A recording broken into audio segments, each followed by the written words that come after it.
నాగేంద్ర స్వామి ఒకసారి బాబు అండ్ ఒకసారి క్లాస్ కొట్టాలి, వాళ్ళు ఊరుకుంటారు. అది అది డేక్లో కూర్చున్న వాళ్ళందరూ కూడా అది లేకపోతే జై జగన్, జై జగన్, జగన్ గారి నాయకత్వం, జగన్ గారి నాయకత్వం, జగన్ గారి నాయకత్వం.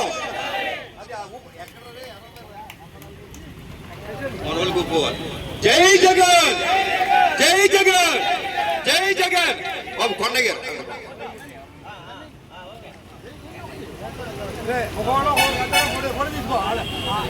కూర్చోండి, నరసింహస్వామి మీరు అయ్యా మరి కూర్చోండి. దయచేసి ఈ యొక్క కార్యక్రమాన్ని పూలమాలేసి ఈ కార్యక్రమాన్ని ప్రారంభిస్తున్న వేణ వెంకటస్వామి గారికి, భీమవరం ఇన్ఛార్జ్ చిరుమల్లి వెంకటరెడ్డి గారికి అందరికీ కూడా ధన్యవాదాలు తెలుపుకుంటూ ప్రతిరోజు కూడా ఈ 3 రోజులు ఈ దీక్షలో ప్రతిరోజు కూడా కూర్చుని, అలాగే ఎంపీటీసీ గారు కూడా వచ్చారండి. ఒకసారి ఫోటోలు క్లాస్ కూడా అమ్మా ఇలా తీయదండి, ఒకసారి ఫోటో తీయండి అక్కడ ఎంపీటీసీ గారిది. అలాగే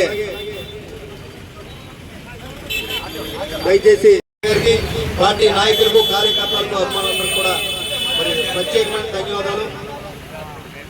మరి యొక్క దీక్షని పూలమాలేసి ముందుకు నడిపిస్తున్న చిరుమల్లి వెంకటరాయుడు గారికి, వేణ వెంకటస్వామి గారికి, దండ వేసిన సిల్లి వెంకటేశ్వర పాలకొల్లు మరి గొల్లలు కోడారు గొలవని చెప్ప,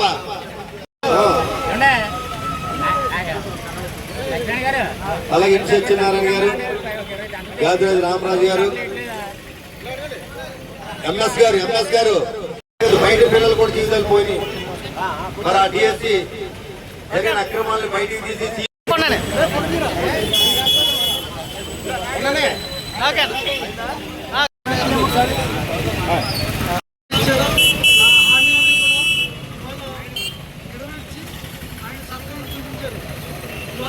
ప్రభుత్వం ఎటువంటి హామీలు ఇవ్వట్లేదు. అలాగే అధినేత జగన్మోహన్ రెడ్డి గారి పిలుపు మేరకు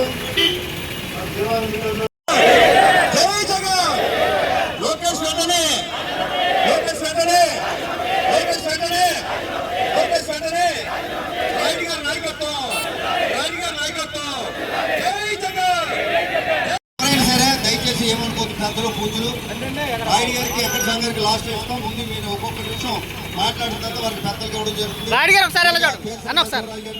ఈ యొక్క వైఎస్ఆర్ కాంగ్రెస్ పార్టీ అధినేత మరి మాజీ ముఖ్యమంత్రి జగన్మోహన్ రెడ్డి గారి యొక్క ఆదేశాల మేరకు 2025 డిఎస్సిపై జరిగిన అవినీతిపై మరి సిబిఐ ఎంక్వైరీ చేయాలి.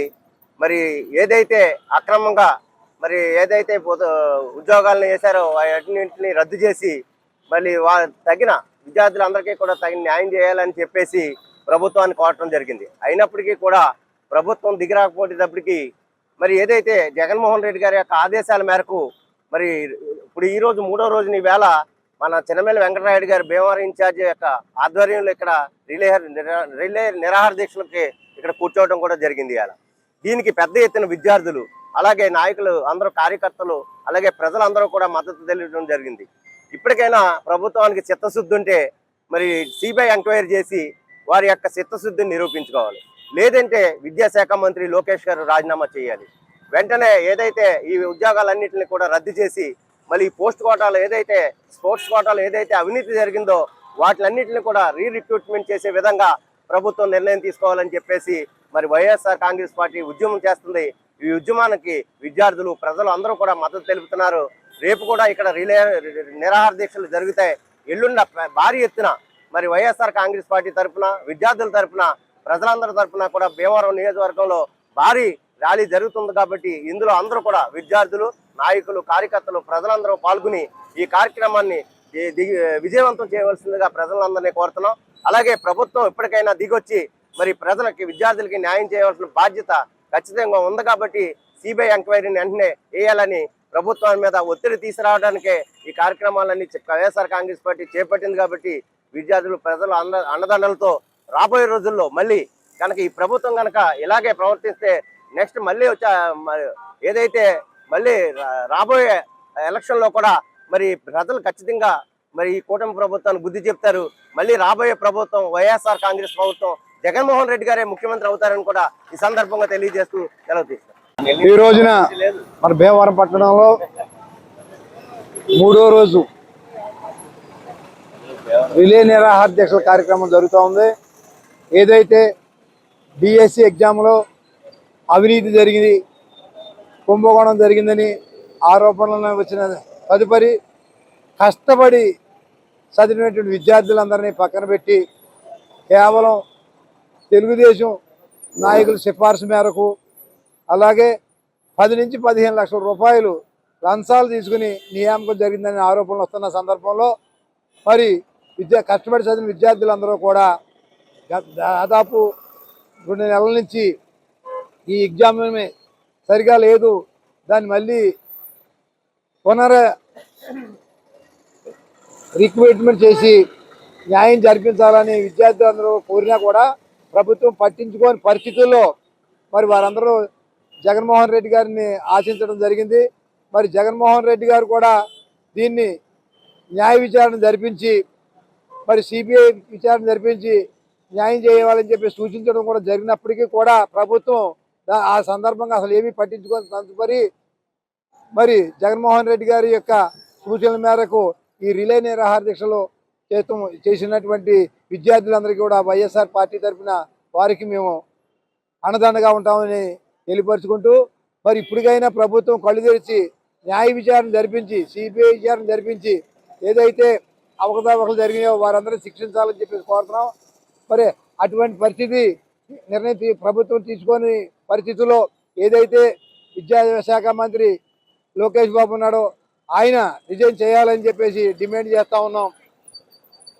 ఇప్పటికి కూడా ఆ నిర్ణయం తీసుకోకపోతే ఈ ఉద్యమం ఇంకా కొనసాగుతుంది, మరింత ఉధృతం చేసి సరైనటువంటి రిపోర్ట్ వచ్చే వరకు కూడా ఈ ఉద్యమాన్ని కొనసాగిద్దామని చెప్పేసి తెలియపరుచుకుంటూ మరి ఎల్లుండి జరిగేటువంటి మెగా ర్యాలీలో మరి వైఎస్ఆర్ పార్టీ కార్యకర్తలు అలాగే విద్యార్థులు మరి యువకులు అందరూ కూడా పాల్గొని ఆ కార్యక్రమాన్ని జయప్రదం చేయాలని చెప్పేసి సందర్భంగా కోరుతా ఉన్నాం. మరి విద్యార్థులు అనేక విధాలుగా మరి చదువులు మరి ఏర్పడిపోతున్నారు. మరి ప్రైవేట్ కాలేజీలు వచ్చిన తర్వాత గవర్నమెంట్ కాలేజీలకి పిల్లలకి చాలా ఇబ్బందిగా మరి ఫీజు రిజర్వ్మెంట్ కానీ ప్రతిదీ కూడా మరి కూటమి ప్రభుత్వం వచ్చిన తర్వాత ప్రజలకి విద్యార్థులకి చాలా నష్టం జరిగింది. మరి అదేవిధంగా మరి ఏదైతే పేపర్ లీకేజ్ అయిందో దాని మీద పోలీస్ డిపార్ట్మెంట్ కూడా స్పందన మరి అది వ్యతిరేకంగా ఉండటంతో మరి నారా లోకేష్ గారు మరి అంత చదువు విద్యార్థులు విదేశాలు వెళ్ళి మరి ఎంతో చదువు చదువుకున్నాయి. మరి విద్యార్థుల గురించి మరి ఏ కోసాన్ని పట్టించుకోకుండా ఈ కూటమి ప్రభుత్వం ఎంత దారుణంగా మరి వ్యవహరిస్తుందంటే ప్రతి విద్యార్థులకి ప్రతి నెల 3,000 ఇస్తానని మరి వాగ్దానం ఇచ్చి 2 సంవత్సరాలు అవుతున్నా సరే కూడా మరి ఆ విద్యార్థులకి మరి ఏమి ఉద్యోగం చేయకోకుండా మరి అలాగా ఉన్న వాళ్ళందరికీ కూడా ఏ 3,000 కూడా ఇవ్వట్లేదు. అదేవిధంగా మరి ఎన్నో పథకాలు ఇస్తానని కూటమి ప్రభుత్వం మరి హామీలు ఇచ్చి ఈ ప్రభుత్వం ముగ్గురు కూటమి కలిపి మరి పార్టీని కూటమి ప్రభుత్వంగా గుర్తించుకున్నారు. మరి ఒక్కరికి కూడా ఏ పథకం కూడా అవ్వకుండా మరి అదే విధంగా మరి 1,500 ఇంటికి 1,500 అన్నారు. అలా మహిళలు కూడా దగా చేసి మరి ఓట్లు వేయించుకుని ఎక్కించి ఈ కూటమి ప్రభుత్వం మరి ఎంత దారుణంగా ప్రజల్ని అన్యాయం చేస్తుందంటే అదే ప్రతి ఒక్కరికి కూడా మరి చిన్నపిల్లలకి 15,000 ఈ 15,000 అన్నారు. అవి ఎంతమందికి అందుతున్నాయి, ఎంతమందికి అందట్లేదంటే మరి చాలా మందికి కూడా అందట్లేదు అన్నారు. మరి అందులో 15,000 అన్నది 13,000 ఇచ్చి 2,000 కోరు పెట్టారు. అది కూడా 15,000 కూడా 13,000 కూడా ఒకసారి ఇవ్వకుండా 8,000 ఒకసారి 5,000 ఒకసారి అలా ఇస్తున్నారట. మరి అది కూడా మరి కూటమి ప్రభుత్వానికి తెలియజేయాలని మరి ఈ ప్రజలు ఎందుకు అడుగుతాం. మరి ఇక్కడ నిరాహార దీక్ష చేస్తున్న ప్రజలు ప్రతి ఒక్కరికి కూడా హృదయపూర్వక ధన్యవాదాలు తెలుస్తూ ఈ నిరాహార దీక్ష 9వ తారీఖు వరకు కొనసాగుతూ 15వ తారీఖున మరి భారీ ఎత్తున నిరాహార దీక్ష చేస్తూ మరి అందరినీ కూడా ఈ విజయవంతం చేయాలని ప్రజలందరినీ కోరుతూ చంద్రబాబు నాయుడు గారికి 1995లో జన్మనిచ్చిన భావని ఎన్నుకోడు పడిచి ముఖ్యమంత్రి అయినాటి నుంచి కూడా ఆయనకి ఏ రకంగా ఎవరినైనా ప్రజలైనా ఎవరినైనా ఏ రకంగా ఎన్నుకోడు పడవాలని అది ఆయనకి వెన్నతో పెట్టిన విద్య.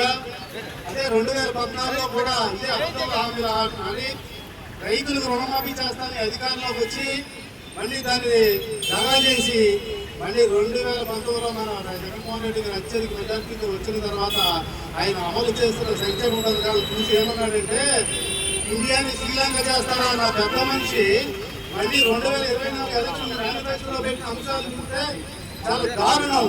మళ్ళీ అన్ని ఇప్పుడు ప్రజలకు ఎలా ఉంటుంది, పెడతానంటే పెళ్లి, పెట్టాలంటే ఆశ, పడతానంటే భయం. ఆ హామీలు మళ్ళీ అబద్ధ హామీలు నమ్మి ఆయన ఓటేస్తే మళ్ళీ ఎన్నుకోట్లు ఈ దగాలు మళ్ళీ మొదలుపెట్టి ఈ సూపర్ సిక్సెస్ ఏదో ప్రజల్లో ప్రచారం చేసుకుంటే తప్ప ఏ ఒక్క పథకాన్ని కూడా పూర్తిగా అమలు చేయని ఈ చంద్రబాబు నాయుడు గారికి ప్రజలు తగిన బుద్ధి చెప్పే అవకాశం ఉంది. ఆ మామూలు మా తొందరలోనే ఇది జరుగుతుందని తెలియజేసుకుంటూ ఈ మెగా డిఎస్ మీద మీరు ఇమీడియట్ గా అయితే లోకేష్ గారు రాజీనామా చేయండి, లేకపోతే ఇమీడియట్ గా సిబిఐ ఎంక్వైరీ చేసి మీ నిజాయితీ నిరూపించవలసిన కోరుకుంటూ చాలా తీసుకున్నాం. ఈరోజు మన భీమవరం పట్టణంలో 3వ రోజుగా రిలే నిరాహార దీక్షలు జగన్మోహన్ రెడ్డి గారి ఆదేశాల మేరకు పార్టీ తరఫున యువకులు, విద్యావంతులు, డిఎస్సి బాధితులు అందరూ సమిష్టిగా చేస్తున్న ఈ యొక్క దీక్షలో పాల్గొన్న ప్రతి ఒక్కరికి నా యొక్క ధన్యవాదాలు తెలియజేస్తున్నాను. ఈరోజు ఈ కూటమి ప్రభుత్వం నిర్వహించిన ఈ డిఎస్సి ఎగ్జామ్ దగా ఎగ్జామ్, ఇది ఓటకపు ఎగ్జామ్ నిర్వహించి అర్హులైన విద్యార్థులకు జాబులు లేకుండా బ్లాక్లో దొంగచాటుగా పోస్టులు అమ్ముకుని ఈ యొక్క డిఎస్సిని అపహాస్యం చేశారు. ఈ బాధితులందరూ కూడా ఈ డిఎస్సి గురించి సిబిఐ విచారణ కావాలని కోరుతున్నప్పటికీ కూడా ప్రభుత్వం స్పందించకపోవడం చాలా దుర్మార్గం. అంచేత దీనిపై వెంటనే సిబిఐ విచారణ జరిపించాలి, లేదంటే దీనికి బాధ్యుడైన విద్యాశాఖ మంత్రి రాజీనామా చేయాలని డిమాండ్ చేస్తున్నాం.